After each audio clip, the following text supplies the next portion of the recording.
Lorsque nous parlons de l'enfant mâle de Apocalypse 12, on a beaucoup cherché à interpréter cette prophétie dans un sens historique rétrospectif, c'est-à-dire comme 7 ans réalisés avant que Jean écrivit à Patmos. Il s'agirait de la naissance de Christ et la femme représentait Israël. Cela étant, il est bon que nous regardions les choses en face et examinions de près certaines données très claires. Les douleurs de l'enfantement. Où sont-elles les douleurs d'Israël à la naissance de Christ? Jamais encore Israël n'a été en travail pour la venue de Christ. C'est sans aucune douleur d'enfantement qu'Ésaïe 66, 8, 24 prévoit la naissance de Christ du sein de sa nation. Ce passage-là ne se rapporte pas à Apocalypse 12.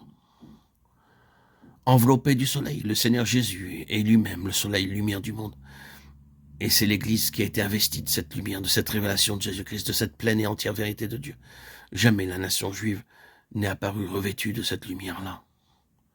La lune sous ses pieds. La lune n'a pas de lumière qui lui soit propre. Elle emprunte sa lumière au soleil. C'est exactement le cas de la loi judaïque et de tout le système typologique qui s'y rattache. La loi, les prophètes, les types sont tous des reflets du Christ et n'ont jamais brillé que d'un éclat d'emprunt. C'est en Christ qu'ils trouvent leur accomplissement et c'est dans l'Église qu'ils trouvent leur complète réalisation. Dans ce sens, ils sont sous les pieds de l'Église, c'est-à-dire par rapport à elle, dans une position de subordination. On ne peut pas faire le même rapprochement en ce qui concerne la nation juive. Une couronne de 12 étoiles sur sa tête. Dans les Écritures, les étoiles sont des corps célestes revêtus d'autorité. 12 est le nombre de la puissance ou du règne gouvernemental. Les 12 apôtres peuvent très bien être considérés comme réalisant cette partie du symbolisme.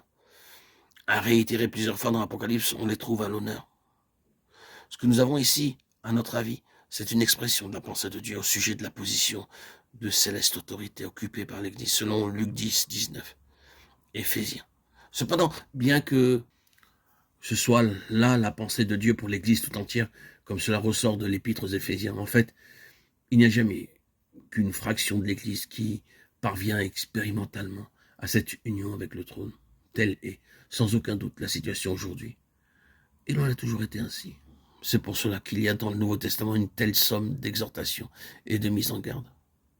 C'est aussi ce qui explique les nombreux si conditionnels du Nouveau Testament. Aussitôt qu'il serait né ou lorsqu'il aurait enfanté. Ici, il n'y a pas d'intervalle. Or, Christ n'a pas été enlevé et porté au trône à sa naissance. Au contraire, un intervalle considérable s'est écoulé auparavant. Un grand dragon rouge, 10 cornes, non couronné, 7 têtes. Au moment où Christ est né, il n'existait pas de puissance répondant à cette description. Jean écrivait environ 100 ans après la naissance de Christ. Et au chapitre 17 de ce livre de l'Apocalypse, il montre que 5 seulement de ces puissances ont été renversées. Une existe. La 7e est encore à venir. Chapitre 17, verset 10. Les 10 cornes représentent 10 rois qui obtiennent la puissance en même temps que la bête. 17, 12. Daniel 7, 20. Toutes ces puissances entrent en scène lorsque le temps des nations touche à sa fin. La bête et le faux prophète, qui sont symboliquement la politique et la religion, sont les deux aspects du dragon qui à la fin persécutent l'église véritable et l'enlèvement même de l'enfant mâle est la principale raison de ce déchaînement et du commencement de la tribulation. Il y a alors une guerre dans le ciel. Le dragon est précipité. Le serpent ancien, le diable, Satan, le séducteur. Plus de place dans le ciel. Ceci n'a eu lieu ni au moment de la naissance de Christ, ni au moment de son ascension. L'épître aux Éphésiens voit toujours la lutte dans les lieux célestes. 6, 12. Satan est toujours le prince de la puissance de l'air. Il est vrai que Christ est au-dessus de toute domination et de toute autorité, et qu'en lui, c'est là aussi que Dieu nous a fait asseoir. Mais l'évacuation des lieux célestes par la puissance du mal et le gouvernement et l'administration du monde par l'Église de là-haut sont l'une et l'autre encore dans l'avenir. Mais l'enfant mâle est l'accomplissement de Apocalypse 3, 21 à 22. À cette fin-là. Nous n'avons pas incorporé ces notes au texte, notre but étant de nous abstenir de tout ce qui peut avoir un caractère de controverse. Nous désirons rester toujours dans la ligne de l'enseignement strictement spirituel. Ces notes sont simplement pour faire voir que nous n'avançons rien sans avoir de solides fondements scripturaires et sans méditer ces données d'une manière rationnelle et approfondie.